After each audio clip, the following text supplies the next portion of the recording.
जय हिंद दोस्तों, मेरा नाम है अनिरुद्ध और मैं आप सभी का वेलकम करता हूं करियर विल आईएएस पर। दोस्तों, भारत के ऊपर दबाव बनाने के लिए और गंगा वाटर ट्रीटी को रिन्यू करवाने के लिए बांग्लादेश के द्वारा अब जो अपना लास्ट रिजॉर्ट का मूव है उसको यहां पे प्ले आउट कर दिया गया है। बिकॉज बांग्लादेश ने अपनी पद्मा नदी के ऊपर जो उनका अभी तक का इतिहास का सबसे बड़ा पद्मा रिवर बराज है, उस प्रोजेक्ट को बांग्लादेश की गवर्नमेंट के द्वारा यहाँ पे अप्रूवल दे दिया गया है। आप लोग यहाँ पे देख सकते हैं खबर दोस्तों, कल ही सामने आई है। A massive dam on the Padma river, इस चीज को लेकर अप्रूवल दिया गया है।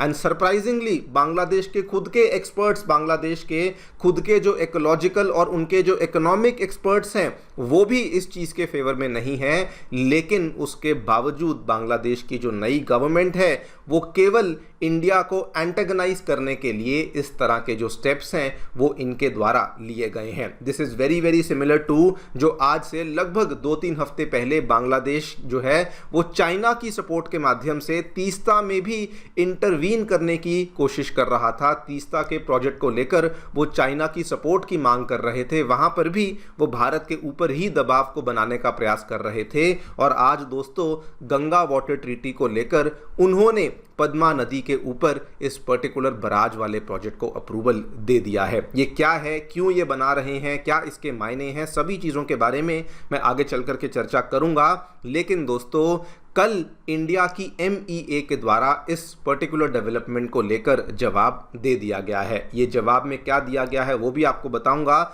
लेकिन उसके पहले आप लोग एक ब्रीफ सी वीडियो देखिए जिसमें कि हमारे MEA के जो प्रवक्ता हैं रणधीर जायसवाल साहब, उन्होंने बहुत ही डिप्लोमेटिकली इस चीज़ का जवाब दे दिया है कि देखिए, आप लोग जो भी करना चाहते हैं आप कर सकते हैं, जिससे भी बात करना चाहते हैं, जो भी प्रोजेक्ट्स आप लोग बनाना चाहते हैं बना सकते हैं, लेकिन अल्टीमेटली इंडिया बांग्लादेश के बीच में जो भी इस तरह के मुद्दे हैं, स्पेसिफिकली रिवर वाटर शेयरिंग को लेकर जो भी मुद्दे हैं, वो केवल और केवल बायलेटरल मैकेनिज्म्स के माध्यम से ही सॉल्व किए जाएंगे। वो किसी तरह के दबाव से, किसी थर्ड पार्टी के इंटरफेरेंस से ये वाली चीजें सॉल्व नहीं करी जाएंगी। क्या हुआ है वो भी आपको बताऊंगा। पहले ये छोटी सी वीडियो देख लीजिए जो कि हमारी MEA की तरफ से पेश करी गई है। We, as you know, that we have several rivers, in fact 54 rivers that are shared between India and Bangladesh, and we have a joint rivers commission, structured bilateral mechanism to deal with issues pertaining to all the rivers that we share between India and Bangladesh. And the question that you asked, we will also be looking at these issues as part of our structured bilateral collaboration that we have on the issue of water, on the issue of rivers. All right, I'm very very sure आपने दोस्तों video देख ली होगी। इसी पूरे मुद्दे के बारे में चर्चा करेंगे। What exactly is the Padma barrage, क्यों आखिरकार बांग्लादेश इसको बना रहा है जबकि कई सारे एक्सपर्ट्स इस चीज़ के फेवर में नहीं हैं, एंड इंडिया का इस चीज़ को लेके स्टैंड क्या है वो भी आपके साथ मैं चर्चा करने वाला हूँ। आइए शुरू करते हैं मेरे साथ। मेरा नाम है अनिरुद्ध। यदि आप लोग हमें फॉलो करना चाहते हैं तो दिए गए टेलीग्राम चैनल के माध्यम से ऐसा कर सकते हैं। All right, directly coming to the news, क्या देखने मिला है दोस्तों, बीते महीने मई 2026 के अंदर बांग्लादेश के द्वारा जो बहुत ही लंबी देर से चर्चा में चल रहा था पद्मा रिवर बराज प्रोजेक्ट, जो कि पद्मा नदी के ही ऊपर लोकेटेड है। ये वही नदी है जिसको जो कि गंगा नदी है जिसको बांग्लादेश में पद्मा का नाम दिया जाता है, उसको फाइनली इन्होंने अप्रूवल दे दिया है। ये प्रोजेक्ट कितना बड़ा है, क्या इसके ऑब्जेक्टिव्स हैं, क्यों ये बना रहे हैं, उसके पहले मैं आपको इसकी लोकेशन दिखा देता हूं। ये दोस्तों अगर आप ध्यान से देखेंगे, ये हमारी गंगा नदी है जो कि पीछे से आ रही है, और यहां पर अगर आप ये लाल रंग का बिंदु देखेंगे, this is the exact area, precise area जहां पे हमारी इंडियन गवर्नमेंट के द्वारा जो फरक्का रिवर बराज प्रोजेक्ट है उसको बनाया गया है। नाउ इसी को अगर आप फॉलो करते जाएंगे, थोड़ा सा नीचे जाएंगे, ये हमारी गंगा नदी बांग्लादेश के अंदर एंटर कर जाती है और वहाँ पर इसको पद्मा नदी का नाम दिया जाता है। दिस इज़ द पॉइंट जहाँ पर वो ऊपर से आने वाली ब्रह्मपुत्र से जाके मिलती है, और इस पॉइंट के जस्ट पहले बिल्कुल यहीं कहीं पे ये वाला एरिया है जहाँ पर बांग्लादेश की गवर्नमेंट ने पद्मा रिवर के ऊपर जो बराज वाला प्रोजेक्ट है इसको अप्रूवल दिया है। नाउ ये वाला जो प्रोजेक्ट है ये कोई छोटा मोटा प्रोजेक्ट नहीं है। इसके ऊपर लगने वाली कॉस्टिंग, इसकी लेंथ वगैरह से आपको अंदाज़ा लगेगा कि ये असल में बांग्लादेश के इतिहास का लार्जेस्ट लार्जेस्ट बराज प्रोजेक्ट है जो कि वो लोग बना रहे हैं। अगर मैं कॉस्टिंग अलोन की बात करूं, केवल पहले फेज की बात कर रहा हूं जिसको अप्रूवल मिला है, 35,000 करोड़ बांग्लादेशी टका का इसमें निवेश होने वाला है। और अगर आप इसको इंडियन करेंसी में देखेंगे तो अप्रॉक्सीमेटली 28,000 करोड़ के आसपास का निवेश आपको यहाँ पे देखने को मिलेगा।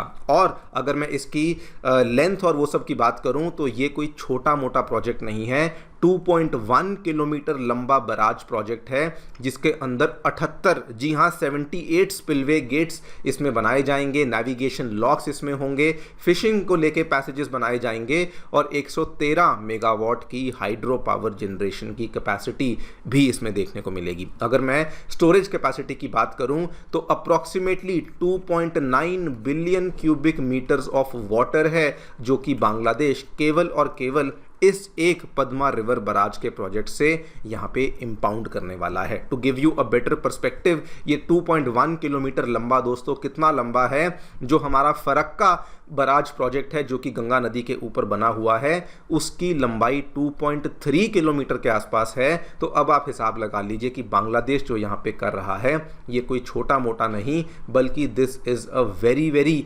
मेगा रिवर प्रोजेक्ट जो कि वो लोग बना रहे हैं। सबसे इंटरेस्टिंग बात, उनके खुद के जो इकोलॉजिस्ट हैं, उनके खुद के जो कई सारे लोग हैं उनके ही देश में, वो इस चीज़ को लेके चेतावनी दे रहे हैं कि ये वाले जो बड़े बड़े प्रोजेक्ट्स हैं ये जनरली अंडर परफॉर्म करते हैं, जिस वजह से वाटर लॉगिंग होती है, अनप्रेडिक्टेबल सेडिमेंट फ्लोज होते हैं और लोकल जो फिशरीज होती हैं उनको बहुत नुकसान होता है। लेकिन जी नहीं, जैसा मैंने आपको बताया, ये बांग्लादेश ने सोच लिया है कि हमने तो जी इस प्रोजेक्ट को बनाना ही बनाना है और इसके माध्यम से वो मेनली ड्राई सीजन में पानी को स्टोर करेंगे, इरिगेशन के लिए पानी की अवेलेबिलिटी को बढ़ाएंगे, फिश प्रोडक्शन को बढ़ाना चाहते हैं एंड लास्टली हाइड्रो पावर को भी जनरेट करना चाहते हैं।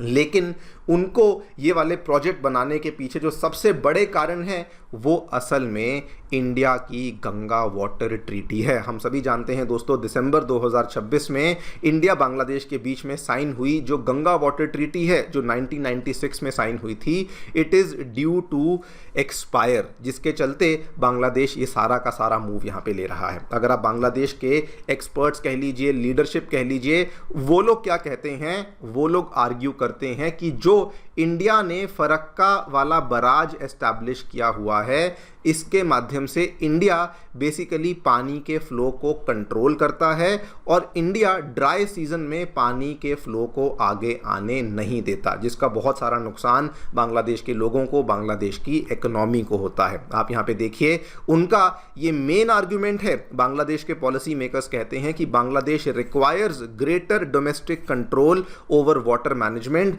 एंड उनको केवल इंडिया के ऊपर आगे चल कर के डिपेंड नहीं रहना चाहिए। उन्होंने बल्कि जितनी भी उनकी डिबेट्स और स्पीचेस हुई हैं, सबसे बड़ा उनका जो डिबेटेबल पॉइंट है वो फरक्का ही है और वो यही कहते हैं कि कैसे भी करके फरक्का के ऊपर हमें अपनी निर्भरता को ख़त्म करना है एंड दैट इज़ वाई हम लोग इतने बड़े ये मेगा प्रोजेक्ट को यहाँ पर अप्रूवल बेसिकली दे रहे हैं। ये ऑलमोस्ट बांग्लादेश उसी तरीके की टेक्निक्स दोस्तों अपना रहा है जो कि अगर आप देखें जो नई उनकी गवर्नमेंट है वो किस तरीके से चाइना के साथ मिलकर के तीस्ता नदी को लेकर भी वो इसी तरह के टैक्टिक्स को प्ले आउट कर रहे थे।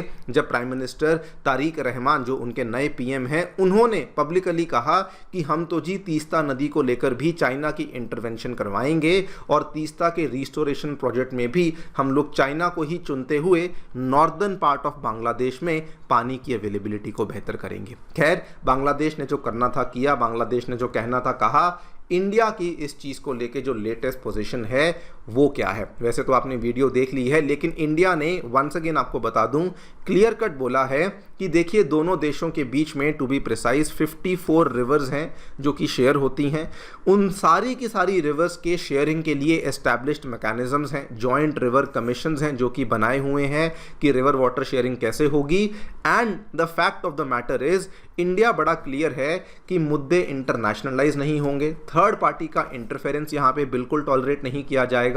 जो भी यहाँ पे होगा वो केवल और केवल बायलेटरल मैकेनिज्म्स के माध्यम से ही हम लोग इसको सॉल्व करने वाले हैं। एंड दोस्तों, आपको अगर ये लग रहा है कि इंडिया इस चीज़ को बहुत ही सॉफ्टली या फिर बहुत ही नॉर्मली ले रहा है, ऐसा बिल्कुल भी नहीं है। इस पूरे के पूरे एक स्टेटमेंट के माध्यम से India is very very clear कि अगर आपने कुछ ऐसा वैसा करने की कोशिश करी तो उस केस में एग्जैक्टली वही वाला हाल होगा जो कि पाकिस्तान के साथ इंडस वाटर ट्रीटी को लेके हुआ है, और उस केस में बीइंग द अपस्ट्रीम कंट्री हम लोग फिर से पानी को बेसिकली कंट्रोल कर भी सकते हैं। और सबसे बड़ी बात जो कि इनफैक्ट उन्हीं के एक्सपर्ट्स ये कहते हैं, बांग्लादेश के वाटर एक्सपर्ट्स ये कहते हैं कि ठीक है आप लोग बराज बना भी रहे हैं, लेकिन एक इंपॉर्टेंट बात बताइए कि अगर ड्राई सीजन में अगर आपके पास पानी आएगा ही नहीं तो इतना बड़ा बराज जो आप बना रहे हैं वो पानी को स्टोर कहां से करेगा। ऑब्वियस सी बात है, बराज केवल पानी को स्टोर कर सकता है, पानी को क्रिएट तो नहीं कर सकता।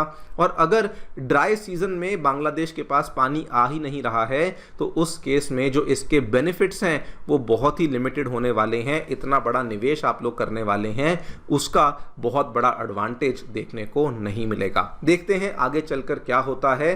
But with this single statement जो कि इंडिया ने यहां पे कह दिया है, इट ऑलमोस्ट सीम्स लाइक कि बांग्लादेश इस पद्मा बराज के माध्यम से और चाइना वाले एंगल के माध्यम से केवल और केवल अपने ही पांव पे कुल्हाड़ी मार रहा है, और नेगोशिएशन में अपनी ही जो लेवरेज है वो बांग्लादेश यहाँ पे लूज आउट कर रहा है। जो भी होगा आपके सामने पेश करेंगे। फिलहाल के लिए वीडियो में इतना ही। Thank you so much for listening. Stay tuned and stay